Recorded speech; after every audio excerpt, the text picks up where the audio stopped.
শাশুড়ি মা বিস্কুট খান, এখনো ভাত হয় নাই, ভাত হলে দিয়ে যাব। বৌমা, ও বৌমা, কি আইসা তো চিল্লাচিল্লি করতে আছেন কেন? দেখেন না আমি কাজ করতে আছি, আপনার মত আমি বসকে খাই নাকি? তা বলেন ডাকছিলেন কেন?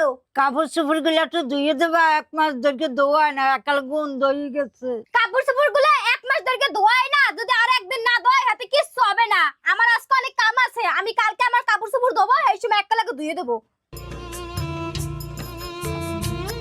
মা কেমন আছো তুমি? ঘর দুয়ারের কি অবস্থা? এগুলো কি পরিষ্কার করা হয় না? এগুলো থেকে তো গন্ধ বেরোচ্ছে। তোমার মুখটা এরকম শুকিয়ে গেছে কেন? তোমাকে কি বৌদি এখনো খাবার দেয় নাই? না, কোনো রান্না না, তোর বৌদি রাঁধতে আছে। কি? সন্ধ্যা 5টা বেজে গেছে, তোমাকে এখনো বৌদি খাবার দেয় নাই? বৌদি, ও বৌদি। ও বোন, তুমি এসেছো? কখন আসলা?